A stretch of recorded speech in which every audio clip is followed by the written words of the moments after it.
इनका इंतजार करना होगा। लेकिन आप ये मान के चलिए कि 12 बजे तक लगभग तस्वीर साफ होने वाली है और इलेक्शन कमीशन के मुताबिक एनडीए को बढ़त है। महाराष्ट्र में एनडीए बहुत आगे है और वही टैली में भी रिफ्लेक्ट हो रहा है। 160 सीटों पर इस वक्त महायुति आगे चल रही है और 114 पर इस वक्त है महाविकास अघाड़ी। महाविकास अघाड़ी जो हालांकि तैयारी देखिए, अभी पर्यवेक्षक पहुंच गए, अशोक गहलोत पहुंच गए वहां पर, जो बाकी के 2 पर्यवेक्षक है वो भी पहुंच चुके हैं। आगे की रणनीति उनको तैयार करनी थी, एक इसके साथ होटल बुकिंग भी कर ली गई थी।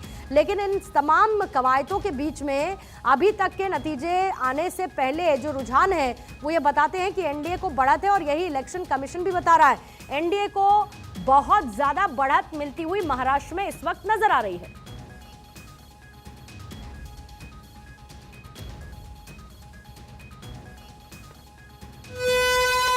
एक और बड़ी खबर इस वक्त जल्दी से आपको अपडेट देते हुए, बीजेपी के कैंडिडेट पीछे हेमंत सोरेन ने शुरुआती बढ़त को रखा है बरकरार।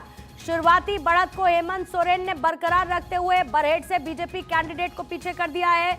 बीजेपी के गामलियाल हेम्ब्रम इस वक्त चल रहे हैं पीछे, हेमंत सोरेन इस वक्त चल रहे हैं आगे। लगातार हेमंत सोरेन ने इस पकड़ को बरकरार रखा है और गामलियाल हेम्ब्रम चल रहे हैं पीछे। इसके साथ धनवार है, दुमका है, ये इंपॉर्टेंट सीट्स हैं, न सिर्फ इंपॉर्टेंट बल्कि वीवीआईपी सीट्स है। गांडे है, कल्पना सोरेन जहां से आगे अभी चल रही थी थोड़ी देर के लिए, मुनिया देवी भी इसमें लीड कर रही थी। फिर डुमरी की सीट है, बेबी देवी, यशोदा देवी यहां से आजसू की तरफ से है, यशोदा देवी आगे चल रही थी। इसके साथ जामताड़ा से सीता सोरेन आगे चल रही थी। डॉक्टर इरफान अंसारी कांग्रेस की तरफ से पीछे, जामा सीट है जहां से लुइस मरांडी जेएमएम के आगे, सुरेश मुर्मू बीजेपी के पीछे, नाला सीट है रविन्द्रनाथ महतो जेएमएम की तरफ से, माधव चंद्र महतो बीजेपी की तरफ से, फिर चंदक्यारी से उमाकांत रजक जेएमएम के और अमर कुमार बाउरी बीजेपी के जो कि आगे चल रहे थे। सिल्ली से सुदेश महतो आजसू के, अमित महतो जेएमएम के और बरहेट सीट से हेमंत सोरेन और हेम्ब्रम।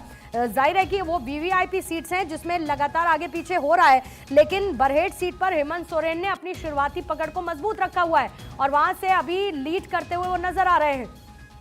इसके साथ महाराष्ट्र में जो वीवीआईपी सीट्स हैं उन पर हर किसी की नजर थी, लेकिन अभी वहां को लेकर अपडेट देखिए इलेक्शन कमीशन की तरफ से जो दिया गया है वो अपने आप में बड़ा अपडेट है, क्योंकि वहां पर एनडीए लीड करती हुई नजर आ रही है। महाराष्ट्र और झारखंड चुनाव के नतीजे अब से थोड़ी देर बाद क्लियर होना शुरू होंगे, लेकिन अभी तक के रुझान ये बताते हैं कि महाराष्ट्र में बीजेपी के लिए खुशी की लहर है। बीजेपी जिस विकास की बात और जो मुद्दे वहां पर रखे गए, कहीं ना कहीं एक उसका इंपैक्ट वोटर्स में जरूर नजर आया है और इलेक्शन कमीशन भी वहां पर एनडीए को बड़ी बढ़त देता हुआ 286 सीटों पर अभी तक के रुझान आ चुके हैं महाराष्ट्र में और इन 286 सीटों में। दूसरी तरफ झारखंड में 80 सीटों पर रुझान, एक सीट और बाकी है, उसके बाद सभी सीटों के रुझान सामने होंगे, लेकिन काउंटिंग लगातार चल रही है। अलग अलग राउंड की काउंटिंग में महाराष्ट्र में बीजेपी मजबूत स्थिति में, महायुति मजबूत स्थिति में और दूसरी तरफ झारखंड में इंडिया अलायंस है वो लीड लेता हुआ नजर आ रहा है और वहीं पर एनडीए पिछड़ती हुई 44-10 का अंतर है। अन्य के पास फिलहाल 2 है, लेकिन किस तरीके से देखिए लगातार नतीजे। और इसी बीच में जो उत्तराखंड का उपचुनाव है उसको लेकर आपको अपडेट बताऊं तो तीसरे राउंड की काउंटिंग थी वो फिलहाल खत्म हो चुकी है। साथ ही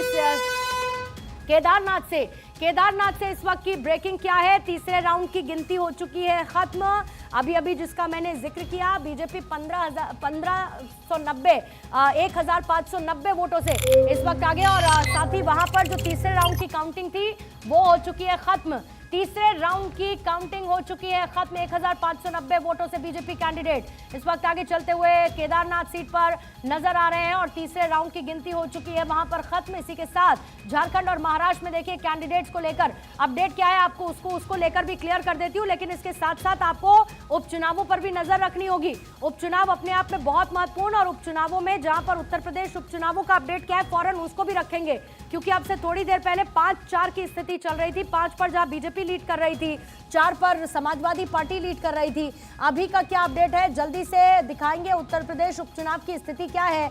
लेकिन इसी बीच में आइए वापस से एक बार जरा बात कर लेते हैं, अभी ब्रेकिंग आ चुकी है उपचुनावों को लेकर। खबर क्या है, उपचुनाव में उत्तर प्रदेश के आंकड़ों में तेजी के साथ बदलाव हो रहा है। बीजेपी 5 सीटों पर इस वक्त आगे चल रही है और समाजवादी पार्टी 4 सीटों पर आगे चल रही है। इस वक्त उत्तर प्रदेश के आंकड़ों में तेजी के साथ होता हुआ ये बदलाव, 5 सीटों पर बीजेपी आगे, 4 पर समाजवादी पार्टी आगे इस वक्त चल रही है। 9 सीटों का ये रण उत्तर प्रदेश उपचुनाव का बहुत इंपॉर्टेंट है। मीरापुर उपचुनाव इंपॉर्टेंट वो भी, और इसी के साथ अभी 5 और 4 का रेशो जो नजर आ रहा है उत्तर प्रदेश उपचुनाव को लेकर। अपडेट क्या है उत्तर प्रदेश उपचुनावों में? ओहो, बीजेपी 8 सीटों पर इस वक्त आगे